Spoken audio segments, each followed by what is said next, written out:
Zero, Amy K, the 194 Morning Playhouse. Well, I know you kind of off and on are wedding planning in your household. Have you found that you and your guy are pretty eye to eye on things, or is he pretty just hands off, or how's that gone? He's pretty hands off, letting me kind of take control of what I want. Some plans got changed, so I've just kind of taken over. So if you guys had drastically different visions, do you think that would have been a problem? Would that stress you out at all, or has you guys been pretty eye to eye? We've been pretty eye to eye, but I think if I wanted to do something that he didn't want to, I think I'd be able to convince him to take my side. Fair enough. That brings us to... We just got a letter. We just got a letter. We just got a letter.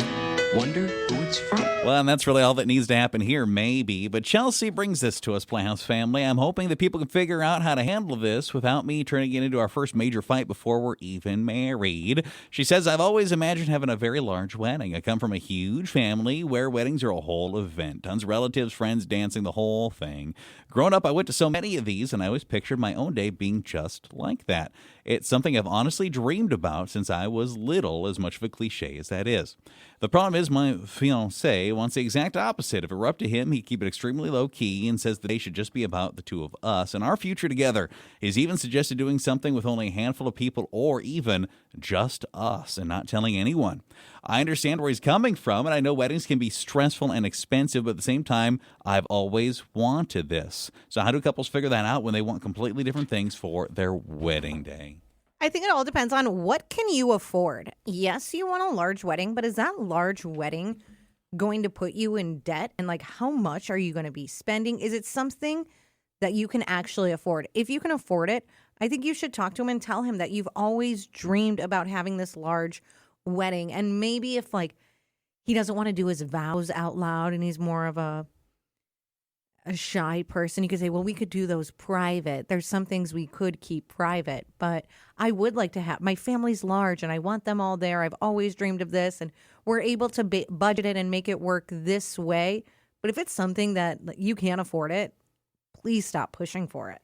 Well, it seems like maybe there's is there a middle one? Like a mid-sized wedding? Like, okay, well, just the two of us isn't going to work for me. You don't want this giant shindig. Could you guys maybe sit and talk about what is something in the middle of that? Because you guys are describing two different events. Very, very different. Maybe there's some fusion of that where it's not quite as crazy. His is literally run away and tell no one. Yeah, so I'm saying, can you scale it back a little bit? Yeah. Just a little tiny bit. How do you handle that when there's two completely different visions? Well, how do you decide between the two? Is there some fusion suggestions that can be made? We're seeing everything. I mean, one of the fusion, someone said, I get it. You've been dreaming about this wedding since you were a little girl, but your fiance wants the tiny thing, so you got to compromise. They're suggesting a big celebration later. Do the party at a later date and then just do a small thing with all the legal stuff so then everyone's happy. So the wedding's kind of private, but then a ceremony at a later date. I suppose you do something like that where it's, the thing's tiny, but then it's we're going to have a little something later, just a little something. My friend kind of did this because she was getting married during COVID, and it kind of changed the dates of her wedding. And then she decided, well, we're just going to get married. We're going to have something small. I mean, there was still a bridal party. I had to go back home for it. And she just had it at her uncle's bar. And she said, there's going to be a larger celebration later. Make sure you keep your dresses and everything. That was 6 years ago. They ain't never having that party. Yeah, I don't think so. I don't even think I'd fit in that dress anymore. Go ahead and assume I don't need that anymore. So it's really, she wants the large wedding. He wants the tinier one. What do we do? I wanted a big wedding. She didn't. Okay, so you've been there. So I basically rallied up her family. I caught her mom and her aunts and kind of told them we were getting married and that, I was kind of bummed out because she wanted to have a small wedding. And so, they got behind me and then they got on her and were like, oh, you need to do it. You need to do it big. So we had this big wedding. It was awesome. Okay, so you riled up moms, what you did. Got the family behind it. Sneaky. Got my way. It was great. She doesn't regret it.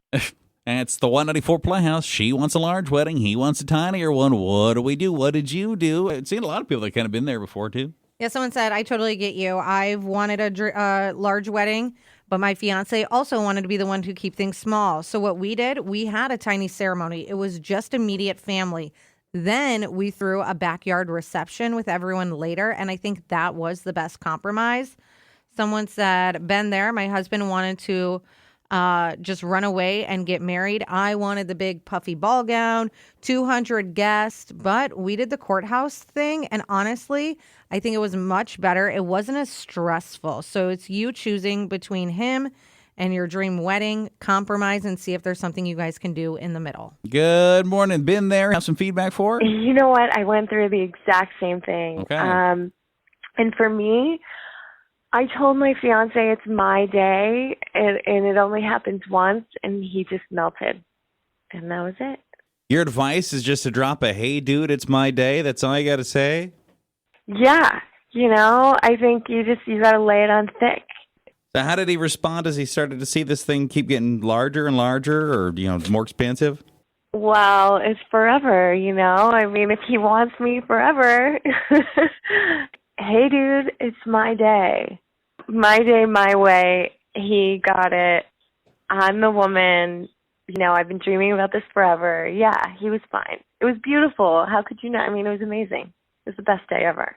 You know what I appreciate, though, is that's like the most honest comment. We're going to get this entire thing is just pull the, it's my day, my way, I'm the lady. I think that probably would work 9 times out of 10. Someone said, I think you need to listen to your fiance. Huge weddings are nightmares, stress, money, drama. Maybe hear him out.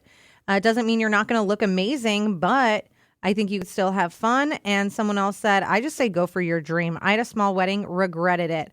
My big vision never came true. You get one chance to feel like the bride you've always imagined. And if he loves you, he'll find a way to make your dreams come true. So I do think that most guys could probably be convinced, in this situation where, if she has a different idea than he does. One little nugget, though, I'll throw at you. It was just within the past week or two. We saw that story that's like if you spend, it was like over 20 grand Yeah, or like 20. was it 20? There was that number where they're like, those people are more likely to get divorced if they spend that much money on their wedding. So the more you spend on the wedding, the more likely you are to get divorced. And that's what I want to know.